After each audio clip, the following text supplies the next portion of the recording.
नमस्कार दर्शकों, मैं हूं आपके साथ माधुरी बंसल और आप देख रहे हैं सिटी नेटवर्क का मथुरा हलचल। और आइए रुक करते हैं आज की खास कुछ खबरों की ओर। बांके बिहारी मंदिर कॉरिडोर का विरोध जारी है। तेज बारिश को भी प्रदर्शनकारियों को नहीं रोक पाई। बड़ी संख्या गोस्वामी समाज, स्थानीय निवासी व व्यापारी के साथ वृंदावन वासी वहां मौजूद रहे। प्रदर्शनकारियों ने बांके बिहारी मंदिर से शुरुआत कर स्नेह बिहारी से राधा वल्लभ होते हुए कुंज गलियों में कॉरिडोर हाय हाय के नारे लगाए।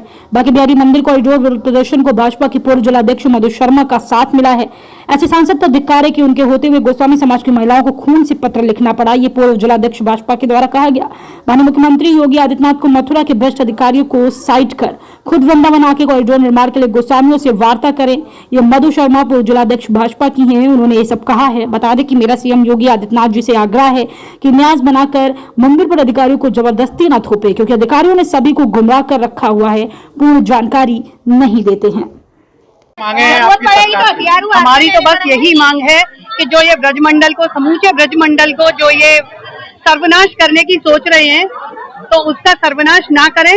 सबसे पहले तो हमें जब तक वो लिख के नहीं दे देते, लिखित में चाहिए। अभी कल किसी ने कहा था कि वहाँ से आदेश आया है कि हम न्यास नहीं बनाएंगे, तो हमें लिखित में चाहिए पूरे ब्रज 84 कोस। अब तक तो हम सिर्फ बांके बिहारी मंदिर के लिए लड़ रहे थे, लेकिन अब मैं कहूंगी कि पूरे ब्रज 84 कोस से कोई छेड़छाड़ नहीं होगी, ना ही किसी मंदिर से, और ना ही कोई कॉरिडोर कहीं बनेगा, ना ही कोई मंदिर टूटेगा, ना ही कोई मंदिर अधिग्रहण होगा।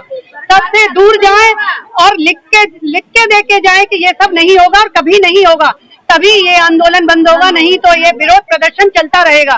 क्योंकि आज बिहारी जी, कल राधा वल्लभ, परसों राधा दामोदर और सप्त देवालय, फिर गोवर्धन बरसाना, तो सब है ये उनकी लिस्ट में। तो पूरे ब्रज 84 कोस का सर्वनाश करने की उनने सोची है, वो हम नहीं होने देंगे। और हम ये तब तक लड़ेंगे जब तक कि वो लिखित में ना दे दे कि अब कभी ऐसा ब्रज की ओर कोई दृष्टि नहीं डालेगा, कोई बुरी नजर से नहीं देखेगा पूरे ब्रज को।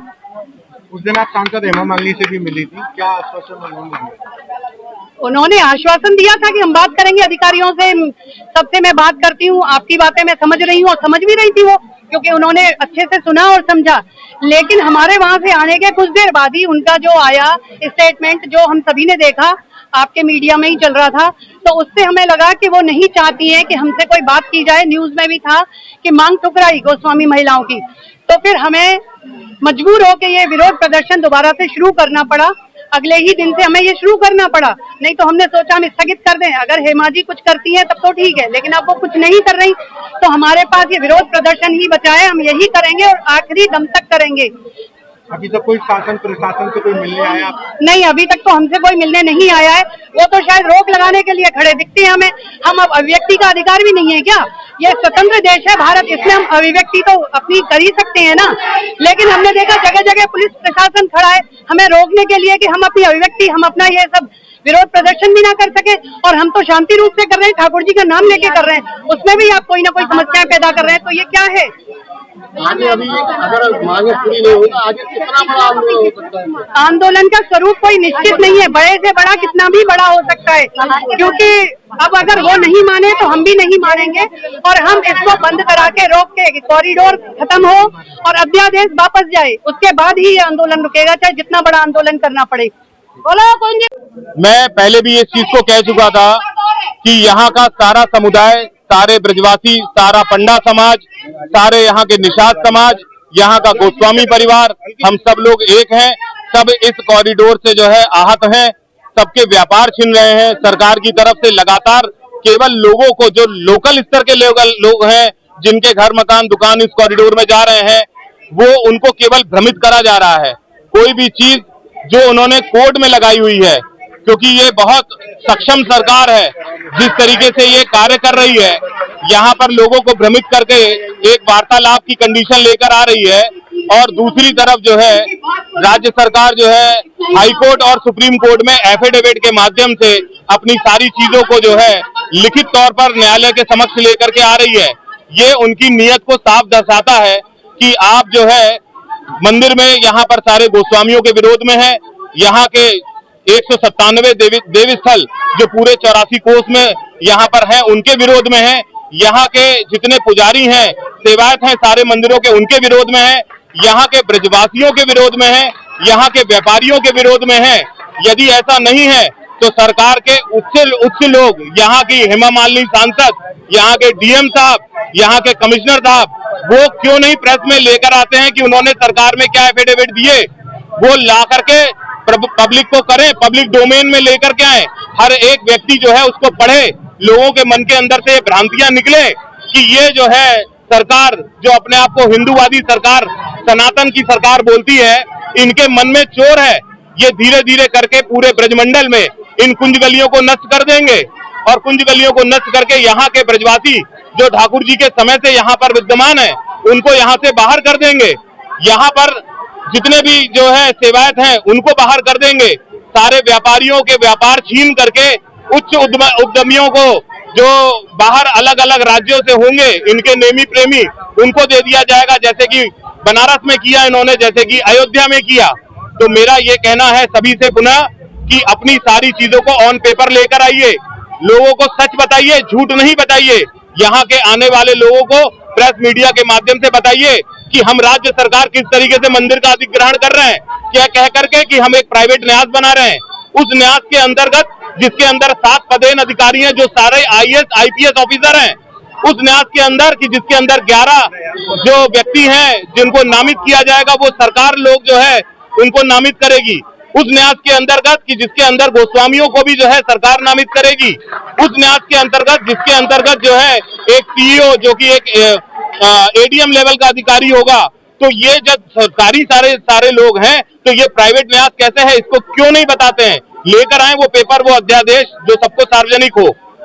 विरोध प्रदर्शन में शामिल हुई महिलाओं, क्या कहेंगी? देखिए, विरोध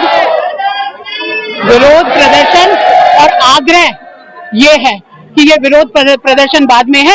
ये माननीय मुख्यमंत्री जी से आग्रह है कि जो आपको धोखा दे रहे हैं, बरगला रहे हैं, यहाँ की सही बात को ऊपर तक नहीं आने दे रहे हैं, ऐसे अधिकारियों को साइड करके खुद से आकर हमारे गोस्वामी समाज के साथ बैठना चाहिए। और धिक्कार देती हूँ ऐसी महिला सांसद को जिनके होते हुए महिलाओं को खून से चिट्ठियां लिखनी पड़ गई।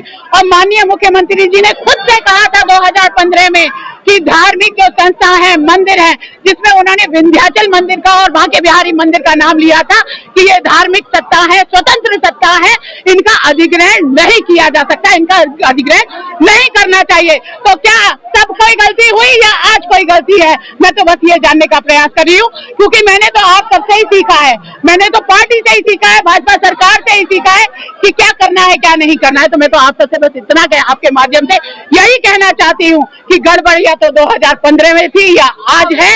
आप आइए, एक बार बैठिए और ये मुख्यमंत्री आदित्यनाथ जी से कहने की बजाय मैं संत महंत पीठाधीश्वर आदित्यनाथ जी से कहना चाहती हूँ, आप भी महंत हैं, आप आइए, गोस्वामी समाज की पीड़ा को सुनिए या आइए बैठिए, समाधान होगा। बस इनके ऊपर इन अधिकारियों को थोपिए मत, क्योंकि इन अधिकारियों ने कुछ नहीं बताया हुआ है कि कहाँ तक अधिग्रहण करेंगे, क्या करेंगे, कुछ नहीं बताया। जहाँ जहाँ माननीय जी की जगह है वहाँ वहाँ तक इसका विस्तार होने वाला है, ऐसा मैंने सुना है। लगातार हो चुके हैं 25 दिन लगातार, खून से भी चिट्ठी लिख दी, अभी तक शासन प्रशासन का कोई भी अधिकारी। मैं तो कह रही हूँ ना कि मैं तो धिक्कार देती हूँ ऐसी सांसद को, महिला सांसद को, जिनके होते हुए महिलाओं को खून की चिट्ठी लिखनी पड़ी। मैम, हेमा मालिनी भी अभी मुलाकात की है इन्होंने, लेकिन उन्होंने कोई आश्वस्त जवाब नहीं आया, क्या कहेंगे? एक बात सुनिए, इतने प्रदर्शन हो रहा है, कभी गोस्वामी समाज की बहन बेटियों को किसी ने घर से बाहर निकलते देखा, गलियों में घूमते देखा? नहीं देखा।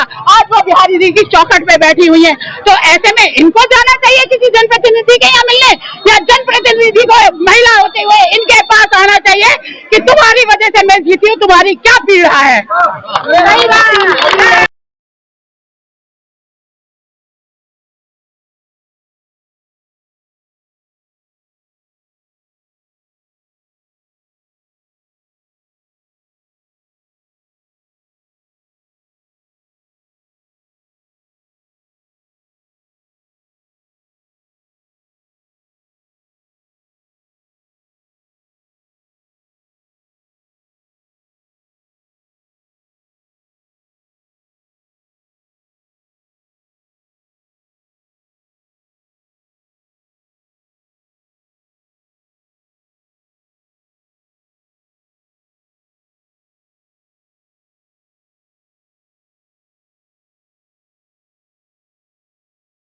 ये टॉयलेट के लिए।